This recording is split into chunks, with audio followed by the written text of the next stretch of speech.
Bonjour à tous, ravi de vous retrouver.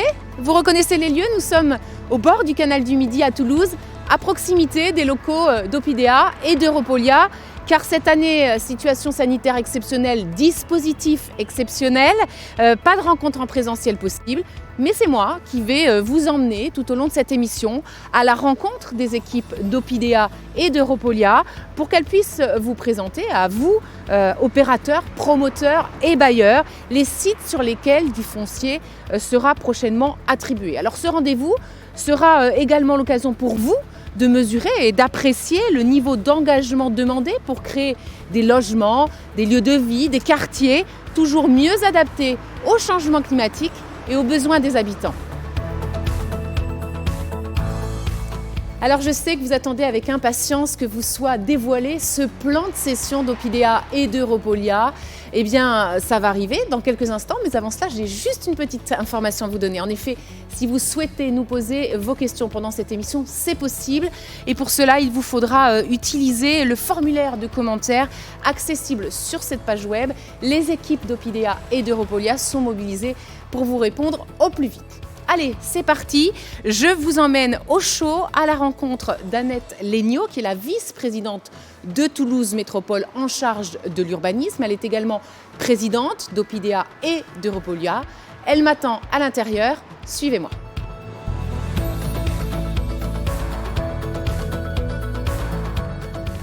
Bonjour Madame Legnaud. Bonjour. Merci de nous accueillir ici dans les locaux d'Opidea et Europolia pour ce plan de cession 2022 qui pour la première fois est commun aux deux sociétés que vous présidez.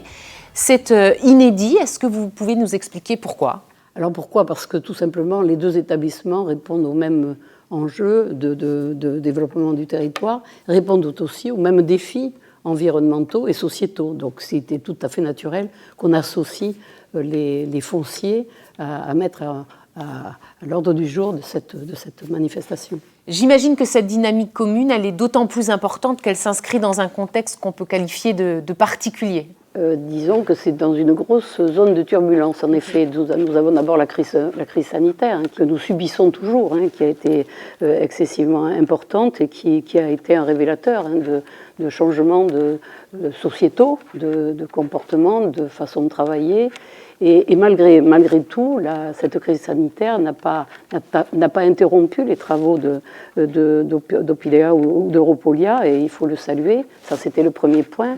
Le deuxième point, c'est l'annulation du PLUiH, qui pour la collectivité a été un séisme et qui a ralenti considérablement certaines opérations. Et pourtant, que ce soit Opidea, Europolia ou Toulouse Métropole, nous avons continué à travailler, les équipes ont continué à travailler, d'ailleurs je les salue au passage parce que c'était un effort considérable qu'ils ont pu effectuer dans ce contexte. Un troisième point non négligeable, c'est le contexte législatif. La loi climat et résilience est un bouleversement dans la façon de construire la ville, puisque l'objectif de cette loi, c'est d'avoir d'ici 30 ans zéro artificialisation nette. C'est quand même excessif, même si on ne mesure pas tous les éléments de ce zéro artificialisation nette, mais par contre, ça nous impose une forte sobriété foncière. Et d'ailleurs, cette loi, nous allons dès maintenant l'intégrer dans le nouveau PLUiH que nous avons lancé à marche forcée. Et puis, il y en a un quatrième qui est la RE 2020. Oui. Donc, c'est des exigences et des performances environnementales qui sont excessivement importantes, qui vont nous être imposées, mais nous avons anticipé, puisque nous avons, depuis quelques années, challengé les promoteurs pour qu'ils en fassent toujours un petit peu plus en matière de transition énergétique, en matière d'intégration du changement climatique, en matière de qualité, en matière de construction décarbonée. Enfin, ça ne leur est pas étranger. Et nous arrivons à la RE 2020 qui va s'imposer et ils seront prêts parce qu'ils ont fait l'effort avec nous d'être toujours plus performants dans les opérations qu'ils lançaient. Vous êtes également très exigeant, et c'est normal, en matière de qualité d'usage. Oui, alors la qualité environnementale et la performance que nous recherchons ne doit pas être un obstacle à la qualité d'usage qui est, à mes yeux, prioritaire. La crise sanitaire a révélé que le mal-être de certains habitants, de certains citoyens dans leur logement qui étaient mal ventilés, qui n'étaient pas éclairés ou peu éclairés, qui n'avaient pas d'espace extérieur. Et ça nous a fortement marqué parce qu'on a analysé ces situations. Et le bien-être dans son appartement, c'est la première des choses. Faire en sorte que nos concitoyens soient logés dans des bonnes conditions et soient heureux là où ils sont, et heureux de vivre dans l'appartement qu'ils ont, c'est, il me semble, la moindre des choses quand on est un aménageur ou quand on souhaite concevoir et bâtir et construire la ville. Donc c'est aussi la préoccupation, me semble-t-il, des promoteurs. Et je suis malgré tout confiante là aussi parce que chaque fois qu'on a eu à challenger les promoteurs ou sur une performance quelle qu'elle soit, ils étaient finalement au rendez-vous. Donc je suis assez optimiste par rapport à cela. Merci beaucoup, Madame Legnaud. Merci à vous. Pour cet entretien qui nous éclaire à la fois sur les orientations et sur la feuille de route pour Opidea et Europolia. Alors, je vous propose maintenant de rejoindre Raphaël Catonnet, qui est le directeur général d'Opidea et d'Europolia, pour faire un bilan plus précis de l'année 2021 et puis pour se projeter sur l'année qui commence. Bonjour Raphaël Catonnet.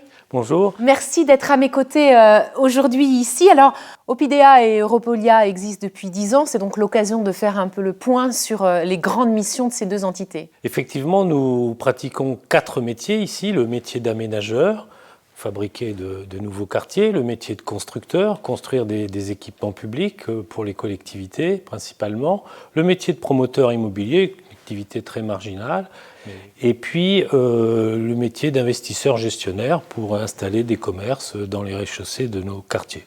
Mais ce dont il s'agit de parler aujourd'hui, c'est du métier d'aménageur qui d'ailleurs représente 90% de notre activité. Aménager, c'est fabriquer un quartier, c'est fabriquer un cadre de vie, c'est en fait créer les conditions pour que les occupants, les salariés qui vont venir, les habitants, les usagers qui traversent nos quartiers, finalement, ils trouvent la réponse à tous leurs besoins et un cadre de vie très agréable. En début d'année, on a pris l'habitude de regarder un petit peu dans le rétroviseur, donc c'est peut-être l'occasion de se plonger dans ce bilan 2021. Que pouvez-vous nous dire sur ce sujet ? On avait placé l'année 2021 sous le signe de la relance avec un plan de cession très volontariste. Plus de 2600 logements avaient été proposés aux opérateurs. En fin d'année, quel est le constat ? Nous avons signé 1800 contrats de réservation. Nous avons 600 logements qui sont encore en cours de développement sur le secteur de la cartoucherie, où les équipes continuent de peaufiner leurs offres. Et nous avons 200 logements que nous n'avons pas pu signer, car c'est des projets qui ont été impactés par le ralentissement issu de l'annulation du PLUiH. Parallèlement, nous avons poursuivi aussi l'investissement dans nos opérations. Plus de 40 millions d'euros ont été investis dans nos espaces publics et nos interventions au sein de nos opérations. Je crois que c'est important de souligner la grande attractivité de vos opérations pour les professionnels de l'immobilier. Oui, c'est toujours une grande satisfaction de voir le nombre de candidatures qui sont présentées. L'an dernier, c'était plus de 80 promoteurs qui s'étaient présentés. C'était 7 groupements constitués aussi de grande qualité sur le grand challenge de la cartoucherie. Chaque année, nous portons des ambitions importantes, on va avoir l'occasion d'en parler. Ça ne freine pas, au contraire, ça stimule les opérateurs et je pense que c'est très important. Annette Legnaud nous le rappelait tout à l'heure, elle attache une importance particulière à la qualité dans vos projets. Est-ce que les opérateurs, qui sont également vos partenaires, ont joué le jeu ? Chaque année, on a vraiment le plaisir de constater que le niveau de jeu monte. Il monte sur plusieurs aspects, la qualité d'usage, qui est un déterminant important. Finalement, je parlais de nos clients, les collectivités, les promoteurs, mais il y a un client final qui est l'usager, l'habitant, celui qui va être dans le logement, qui en fait va y vivre. Et donc, nous avions placé cela comme point cardinal important.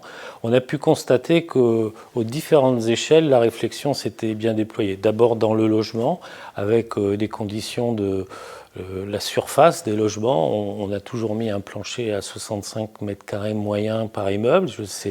C'est exigeant, on le sait, mais ça donne des espaces à vivre plus généreux. La modularité est aussi importante. La prise en compte de l'évolution des modes de vie, ce télétravail a montré que dans un appartement, il fallait pouvoir dormir, manger, travailler, faire du sport, réfléchir, rêver, s'isoler. Comment on organise tout ça dans les appartements ? Eh bien, chacun y réfléchit, des solutions étaient proposées, certains ont proposé du mobilier, d'autres des appartements qui restaient à achever. Il y a des pièces qui sont modulables, cloisonnables aussi en fonction de la vie et des temps dans le logement. Et donc voilà des solutions concrètes, avec aussi les pièces extérieures. Aujourd'hui, on s'est bien rendu compte qu'une loggia, un balcon qui a une vraie qualité d'usage, c'est-à-dire sur lequel on peut manger, qui s'analyse en été presque comme une pièce en plus, c'est tout à fait déterminant. Et en matière de construction, est-ce que les opérateurs sont à la hauteur des enjeux climatiques ? Là aussi, des avancées très significatives. Chaque année, les certifications ont monté. Aujourd'hui, je rappelle que nous avons 100% de notre production qui est certifiée haute qualité environnementale. Le E+, C-, nous avons atteint les niveaux E3, même C2 sur certains projets. Des solutions nouvelles apparaissent. L'utilisation de matériaux biosourcés, géosourcés, comme la terre crue, les bétons de terre. Ailleurs, c'est la présence de fibres naturelles dans les isolants. Donc on a un travail très important qui s'opère et progressivement, donc les concepteurs, les entreprises installent ces nouvelles pratiques. Merci Raphaël Catonnet. Vous restez avec moi puisque pour illustrer concrètement vos propos et voir comment certains opérateurs ont relevé le défi, eh bien, je vous propose de découvrir maintenant en images quelques programmes exemplaires de 2021. Regardez. L'ILOEB 3, porté par le groupe Gambetta ainsi que le BR Social 3F Occitanie, concerne la dernière cession foncière du quartier Monge. Notre position chez 3F, c'est de rendre possible un habitat neuf, responsable et innovant, qui réponde aux attentes des habitants. C'est à travers ce prisme-là qu'on a entamé la collaboration avec le groupe Gambetta. Quoi de mieux pour s'imprégner du quartier Monge que de s'y rendre, tout simplement. Nous avons laissé la voiture au début du quartier Monge et puis nous sommes baladés, nous avons arpenté les cheminements doux, nous avons observé les opérations déjà réalisées.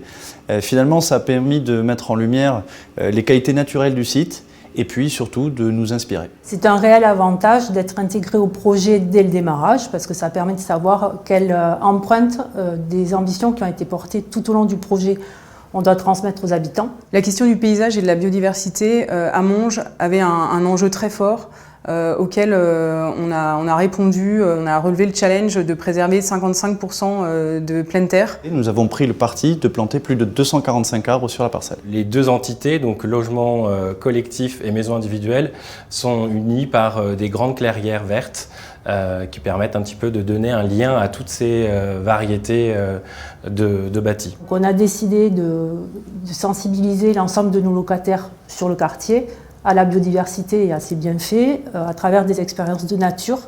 Ça sera un véritable levier d'intégration. Les attentes de nos prospects et donc de nos clients ont profondément changé avec la crise sanitaire que nous traversons. On a essayé d'insuffler des qualités qui nous semblaient être des qualités de base à tous les logements et qui permettaient d'apporter justement en temps de crise sanitaire un certain niveau de confort. Donc tous les appartements ont des espaces extérieurs assez généreux, susceptibles de recevoir des usages, et un espace de travail à l'intérieur du logement, soit clairement identifié, soit parce que les espaces de vie sont suffisamment modulables pour pouvoir intégrer cette pratique-là. Dans chaque maison, on a ce garage qui est totalement modulable et mutable pour devenir une pièce en plus qui peut accueillir n'importe quel usage. Nous pensons que les ambitions qui sont demandées par Opidea sont bénéfiques pour le monde de la construction et du logement de manière générale. Pour nous, d'abord, puisqu'elles nous permettent d'élargir notre savoir-faire, nos compétences.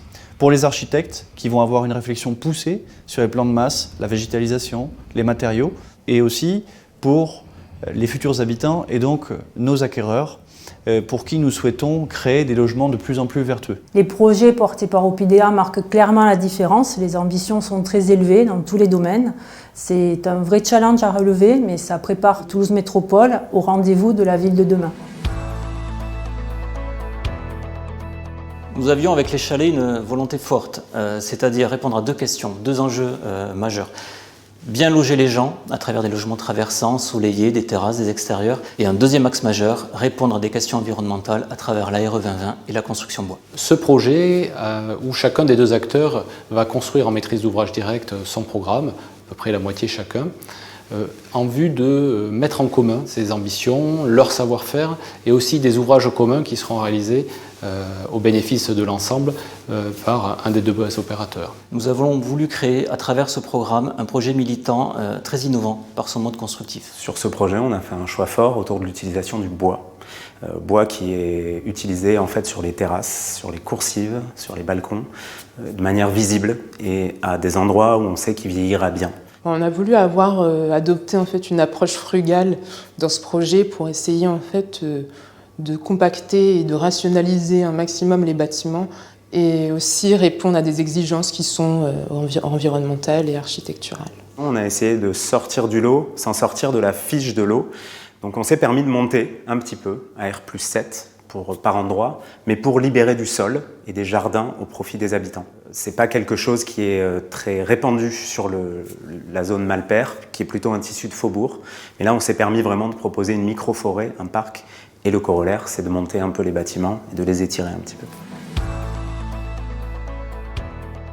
Les ambitions et les performances du programme étaient déjà bien définies dans la consultation lancée par Opidea. Nous avons voulu aller au-delà avec l'ensemble de l'équipe et c'est pour ça que nous avons entrepris un travail collaboratif et itératif afin de sortir les idées les plus pertinentes et performantes pour ce projet. Et pour cette opération, nous avons souhaité utiliser des matériaux locaux pour réduire l'empreinte carbone. Sur l'écoquartier de l'Aubis, on s'est cantonné véritablement en utilisation raisonnée des matériaux avec une forme de simplicité et puis de frugalité. Du béton brut, de la terre crue, de la terre cuite et du bois, en prenant soin surtout de les utiliser au bon endroit. Opidea est un aménageur très engagé sur des thématiques fortes comme l'innovation, la performance énergétique ou encore la valeur d'usage des logements. On a essayé de traiter un maximum les liens entre l'espace intérieur domestique, les espaces de vie, et les espaces extérieurs que sont les terrasses, qui sont de véritables pièces de vie.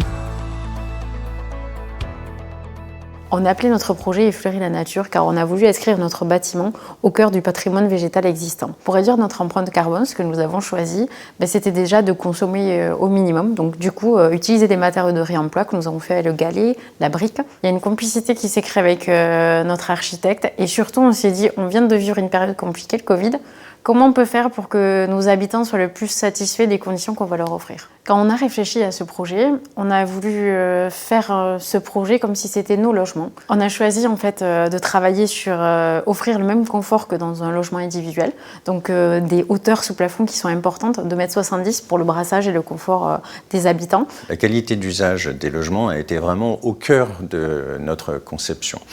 On propose, à partir du moment où on rentre dans le logement, d'avoir cette perception du végétal omniprésent. On a donc une grande transparence au travers du logement.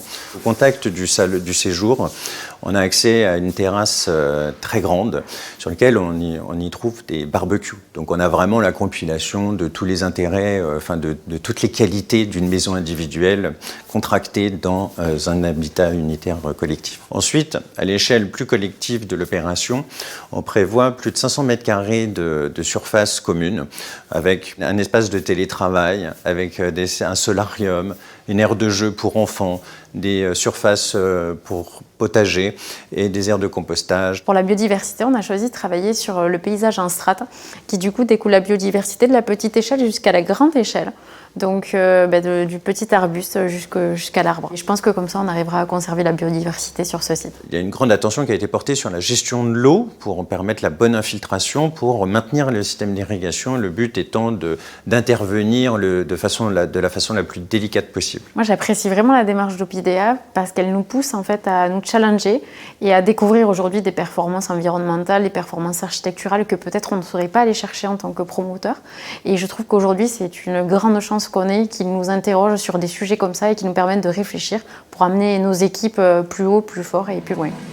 Alors Raphaël, on l'a vu, dans ce reportage, les opérateurs se sont attachés à répondre avec conviction au haut niveau d'ambition que vous leur avez demandé. Comment vous en mesurez les effets ? Alors nous partageons avec les promoteurs et les bailleurs sociaux l'outil de la certification. Pour cela, nous avons décidé il y a plusieurs années maintenant de nous inscrire dans le dispositif haute qualité environnementale. Pour cela, nous avons passé les partenariats avec Cercal. Tous les projets sont maintenant depuis plusieurs années certifiés haute qualité environnementale.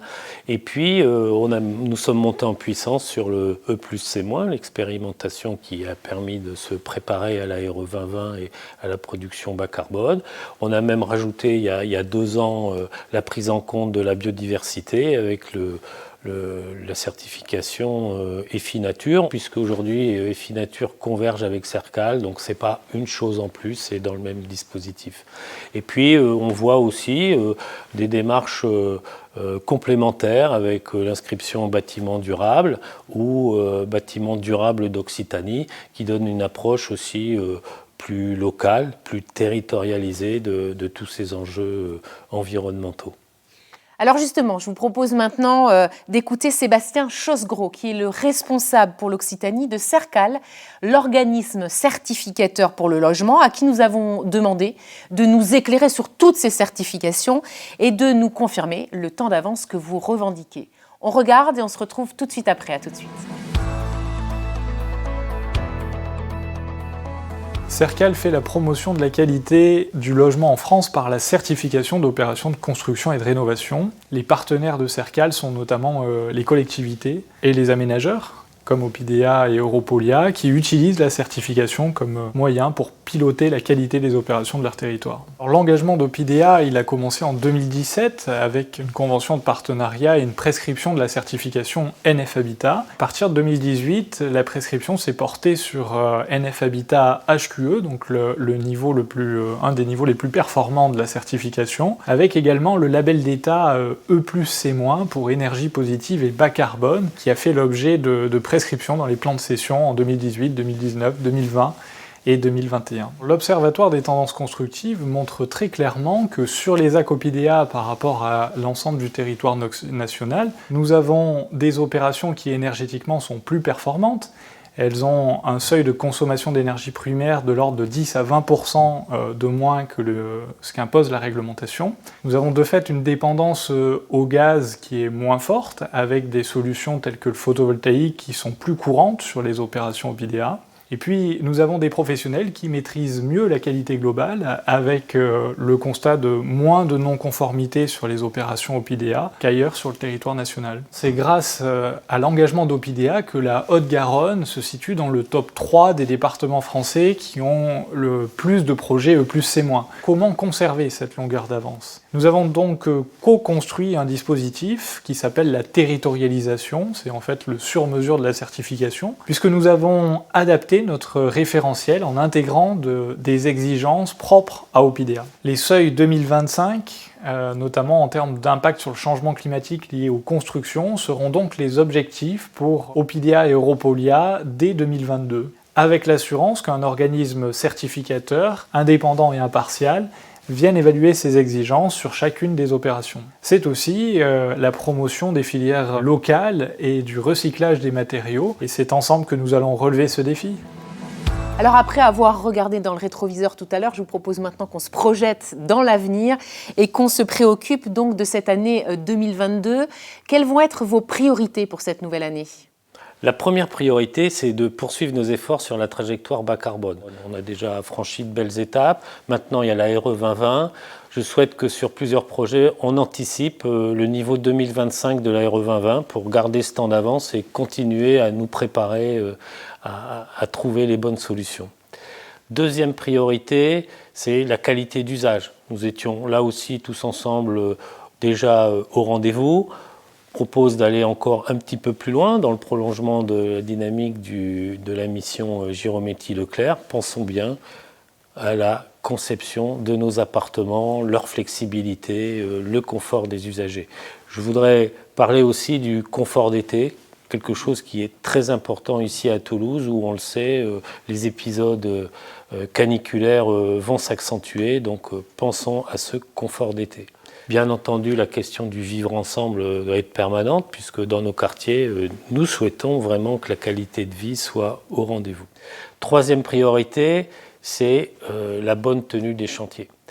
Nos opérations se déroulent sur des temps longs, elles voient cohabiter des programmes livrés avec des programmes en chantier, donc respectons les personnes qui s'installent en premier dans nos opérations, tenons nos chantiers, donnons ensemble une bonne image de ces quartiers neufs et de ces opérations d'aménagement à l'ensemble de leurs usagers. Un mot peut-être sur les innovations également ? Nos opérations sont un champ d'expérimentation, donc nous continuerons à soutenir ces innovations. Nous avons su sur certains projets accorder le temps nécessaire pour affiner le développement de nouvelles solutions, de nouveaux systèmes constructifs. Bien entendu, nous poursuivrons dans cette démarche. Maintenant que nous connaissons vos objectifs, je vous propose d'entrer dans le vif du sujet avec la présentation du plan de cession foncier 2022 d'Opidea. Pour cela, je suis allée à la rencontre il y a quelques jours de Fabrice Véron-Churlet, directeur adjoint d'Opidea. On l'écoute, on le regarde attentivement et on en reparle tout de suite après.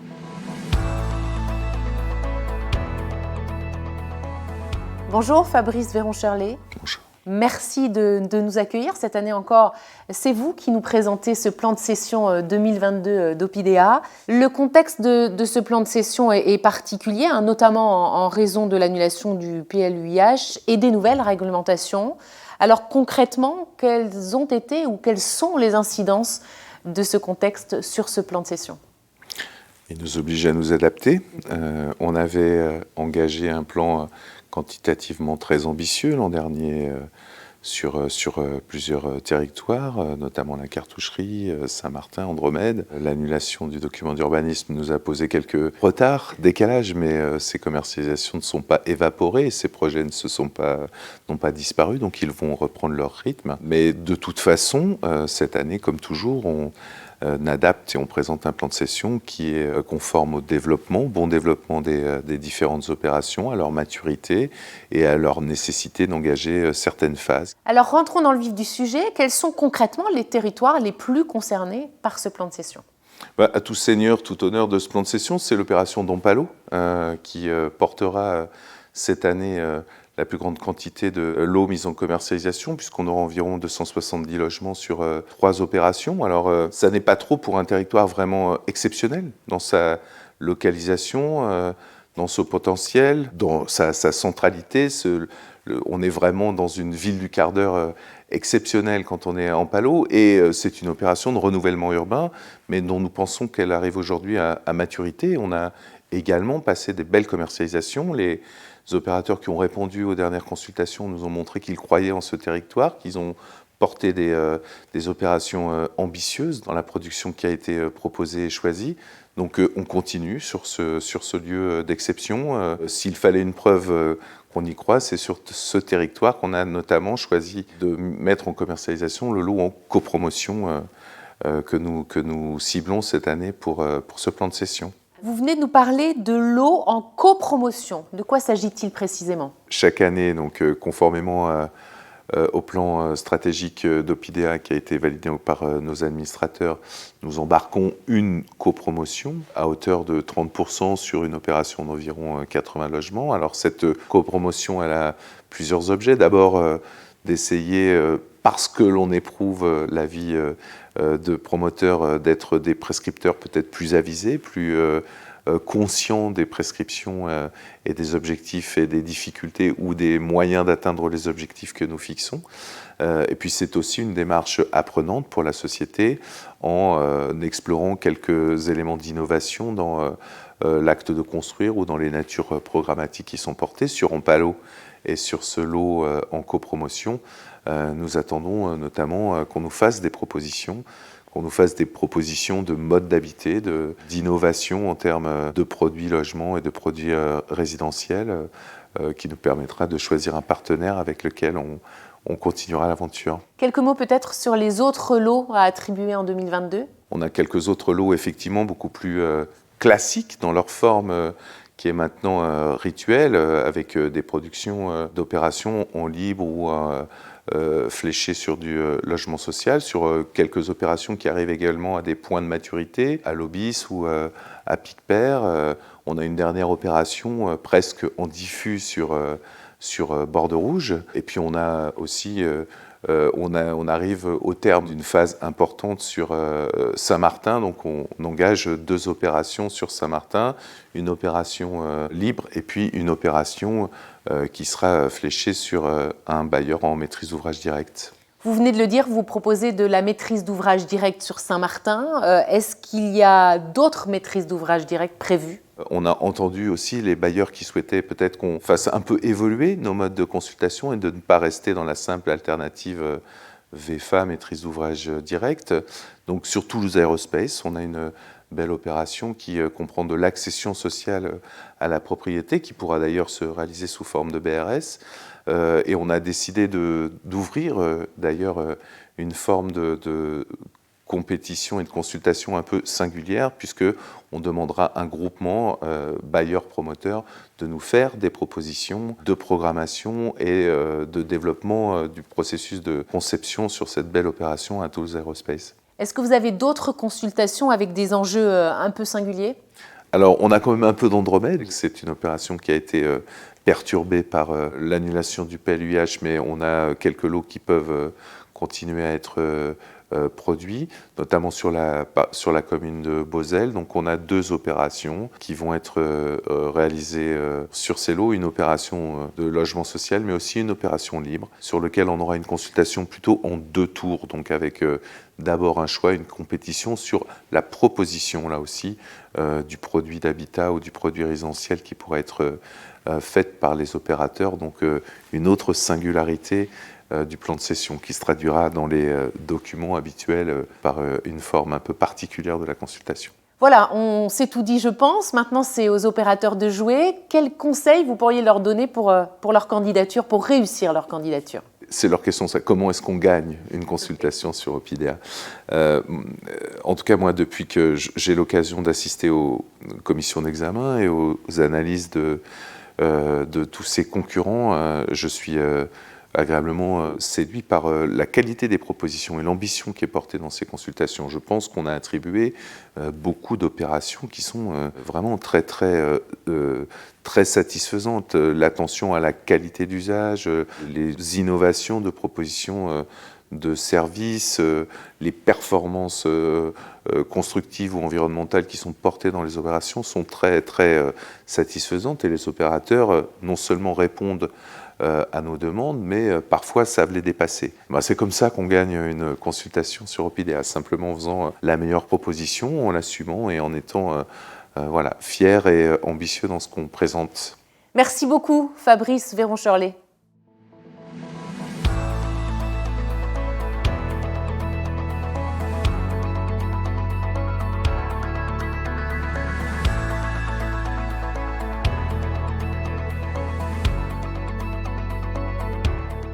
Ça y est, on a découvert ce plan de cession. Alors la commercialisation du foncier Europolia est une nouveauté cette année. Annette Léniaud nous l'a annoncé en début d'émission. Est-ce qu'on peut revenir sur la méthode ? Le projet Grand Matabio Quédoc avance. Et cette année, nous avons décidé d'ouvrir à la commercialisation tout le secteur de l'avenue de Lyon. C'est un secteur très important qui représente de grands enjeux urbains et sur lesquels nous voulons pousser les curseurs en matière de performance environnementale, de qualité d'usage, d'animation, d'inscription dans la ville. Et donc, pour ce faire, on a décidé de déployer une méthode qui est assez proche de ce que nous avions proposé l'année dernière s'agissant du Grand Challenge de la cartoucherie. Ça permettra donc à plusieurs groupements d'opérateurs de travailler sur le temps long, à des propositions approfondies qui nous permettront, je l'espère, d'aller plus loin, de pousser les curseurs et de fabriquer ce nouveau faubourg que tous les métropolitains et les riverains attendent. Allez, je vous emmène sur le site de Grand Matabio, où j'ai rencontré il y a quelques jours le directeur adjoint d'Europolia, Stéphane Quadrio, qui va donc nous présenter ce premier plan de cession d'Europolia. Regardez. Bonjour Stéphane Quadrio. Bonjour Priscille. Merci beaucoup d'être avec moi sur le parvis de la gare Matabio que tout le monde connaît à Toulouse, réhabilité dans le cadre du projet Grand Matabio Quai d'Oc. En quelques mots, est-ce que vous pouvez nous présenter ce projet d'aménagement urbain et de mobilité? Oui, c'est un grand projet de mobilité et un grand projet d'aménagement urbain et c'est pour ça que c'est une bonne idée de se retrouver sur ce parvis tout neuf alors qu'on a l'impression qu'il a toujours été là, à l'interface finalement entre cette gare magnifique, historique, et la ville et les aménagements urbains requalifiés tout autour. Il y a un aspect de mobilité, évidemment, c'est l'ambition d'accueillir 150 000 voyageurs jour à l'horizon 2030 à l'échelle de ce pôle d'échange et de connexion entre la ville, le métro et le train. Ce projet de mobilité, il est porté par la région, il est porté par la SNCF, il est porté par Tisséo et qui, chacun ensemble, vont améliorer les infrastructures de transport pour améliorer les déplacements quotidiens de tous les Toulousains. Pour accompagner ce projet de mobilité, on a une formidable opportunité d'un grand projet de renouvellement urbain. Ce projet de renouvellement urbain, qui est piloté par la Europolia pour le compte de la métropole de Toulouse, il vise à requalifier les espaces publics d'abord, et le parvis ici en est un bon exemple. Il vise aussi, parce qu'il est engagé dans la transition environnementale, à dégager des espaces de pleine terre. À l'échelle du projet, c'est 4 hectares d'espaces naturels qui vont être retrouvés, 700 arbres qui doivent être replantés, et puis accueillir des constructions nouvelles. 450 000 m² de surface de plancher environ, 3 000 nouveaux logements, 200 000 m² de surface de plancher de bureaux pour développer une nouvelle offre tertiaire au centre-ville, il n'y en a pas eu depuis très longtemps. Et puis des services et activités complémentaires pour les salariés et les habitants, et des équipements publics de proximité, une école, une crèche et un gymnase. Alors, si on est ici, vous nous l'avez dit tout à l'heure, c'est aussi parce que vous avez eu envie de nous montrer les terrains à commercialiser dans le cadre du plan de cession 2022 commun à Opidea et Europolia. Ça tombe bien, ils sont à proximité, avenue de Lyon. On y va ensemble? On y va. C'est parti. Alors Stéphane, dites-nous tout, où sommes-nous et qu'est-ce qui va se passer ici? Nous nous trouvons ici, avenue de Lyon, au cœur d'un processus de reconstruction de la ville sur elle-même. Quand nous aurons terminé ici le programme de démolition, à la fin de l'année 2022, on aura libéré 1 hectare de terrain en plein centre-ville. Et donc on a un enjeu de reconstruire la ville sur elle-même et de reconstruire une ville exemplaire à tout point de vue. Évidemment, cette ville, elle va être un peu plus dense. On va vouloir gagner de l'espace au sol pour pouvoir élargir l'avenue de Lyon, pour pouvoir donner plus de place aux piétons, plus de place aux cyclistes. On veut pouvoir créer des cœurs d'îlots végétalisés, retrouver de la pleine terre. Donc ça veut dire qu'il faut un peu de densité. Cette densité, aujourd'hui, c'est une obligation environnementale, mais c'est une densité qu'on veut rendre aimable. Donc la qualité architecturale devra être au rendez-vous.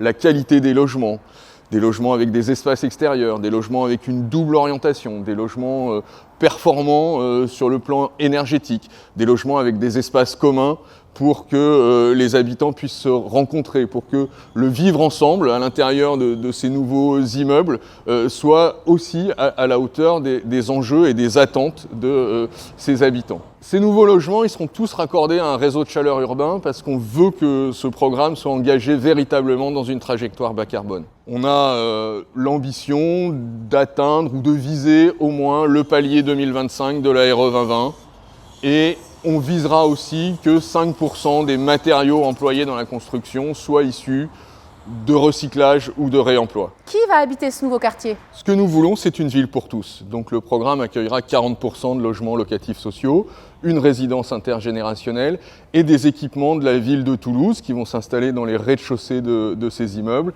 un restaurant solidaire et une halte de nuit. Nous voulons aussi une ville très attentive aux usages et donc on aura un point d'attention très particulier avec les opérateurs immobiliers dans le cadre de la consultation à venir sur l'occupation des socles actifs, sur l'animation qu'ils doivent créer en interface avec l'espace public pour créer une véritable vie urbaine ouverte à tous, y compris faire le lien avec les quartiers environnants et vraiment répondre aux attentes des nouveaux citadins. Bon, c'est très clair, la programmation est ambitieuse. Concrètement, qu'est-ce que vous attendez maintenant des candidats et comment ça va se passer pour eux? Je pense que les défis auxquels nous devons faire face sont colossaux et ma conviction, c'est que personne n'a tout seul la réponse à toutes ces questions.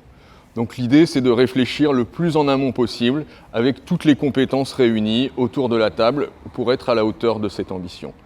Donc on va être sur un processus de consultation assez proche de celui que les opérateurs ont connu l'an dernier autour du grand challenge de la cartoucherie. C'est-à-dire qu'on va sélectionner un groupement d'opérateurs pour réfléchir avec eux à l'ensemble de ce programme des 25 000 m² de surface de plancher de l'avenue de Lyon.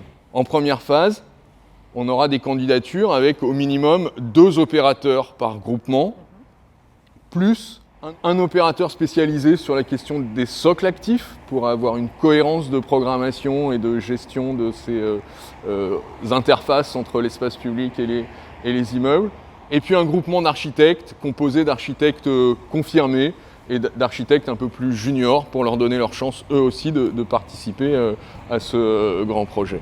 Classiquement, ils seront retenus sur la base d'une note d'intention dans laquelle les opérateurs devront témoigner qu'ils partagent notre ambition et le système de valeurs que l'on va mettre en place pour élaborer ce grand projet. Dans la deuxième phase, ils seront invités à discuter avec nous, avec des séances de travail, avec notre équipe de maîtrise d'œuvre, avec les élus, avec des experts qu'on mobilisera à ce moment-là, probablement aussi avec des représentants des habitants, pour affiner leur projet, qui sera ensuite présenté devant un jury final après plusieurs séances de travail. Le groupement d'opérateurs va réfléchir sur l'ensemble du projet, soit environ 25 000 m², mais on envisage de détacher un petit programme de 2 000 m² qui accueillera une halte de nuit et un foyer de jeunes actifs pour le dédier directement à un opérateur social. On aura aussi une consultation spécifique pour identifier le ou les bailleurs sociaux qui interviendront sur le logement locatif social de ce programme d'ensemble. L'objectif, c'est que tous ces opérateurs soient connus au moment de la phase offre de la consultation d'ensemble pour qu'ils puissent participer au dialogue compétitif et aux différentes étapes d'élaboration et d'avancement des projets. De la même manière, l'exploitant de la résidence intergénérationnelle sera lui aussi connu au moment de la phase offre et associé à l'élaboration des étapes suivantes du projet. Et enfin, on envisage de mettre dans ce programme aussi un type d'hôtel de nouvelle génération, auberge de jeunesse, un peu comme il se fait maintenant de plus en plus. Et l'opérateur sera lui aussi connu au moment de la phase offre pour participer à la suite des opérations. Merci beaucoup Stéphane pour toutes ces précisions. Merci Priscille. Raphaël Catonnet, on l'a vu, l'ambition est forte sur Grand Matabio Quai d'Oc. Avec la mobilisation de vos 2 établissements, que traduisent les volumes d'activités qui nous ont été présentés? Donc au global, c'est un plan de cession de près de 1200 logements. C'est en baisse, c'est clair, par rapport à l'année dernière où nous avions pris de l'avance, avec notamment l'engagement de grandes opérations comme la cartoucherie avec un bloc de 600 logements. Mais ne nous y trompons pas, l'activité va rester très soutenue cette année puisque c'est plus de 2000 contrats de réservation que nous signerons et près de 2700 logements qui seront vendus et donc qui entreront en construction. Pour l'année 2022, nous nous attacherons aussi à remettre dans le circuit les opérations qui ont été ralenties par l'annulation du PLUIH de sorte à être au rendez-vous du plan de cession 2023. Raphaël Catonnet, merci. On arrive au terme de cette émission. Avant de se quitter, un dernier mot peut-être? Vous ne serez pas surprise que je reparle de la qualité d'usage, de la performance environnementale, de la réduction de l'empreinte carbone et de l'adaptation au changement climatique. Mais finalement, je voudrais nous inviter tous à placer ça sous le signe de l'architecture et dire que derrière ces objectifs, produisons, soignons la qualité architecturale de nos futurs projets, soyons créatifs. Merci beaucoup Raphaël Catonnet, merci à tous de nous avoir suivis. Quelques informations supplémentaires avant que vous ne nous quittiez. Les dossiers complets de ce plan de cession seront disponibles dès aujourd'hui, 9 février 2022, mais à partir de 16h sur les sites d'Opidea et d'Europolia. Et puis la date limite pour déposer vos dossiers de candidature est fixée, elle, au 28 mars 2022, ce qui vous laisse 6 semaines pour y répondre. Enfin, si vous souhaitez poser des questions sur l'émission que vous venez de visionner, c'est encore possible en utilisant le formulaire de commentaires accessible sur cette page. Merci à tous de nous avoir suivis et à très bientôt.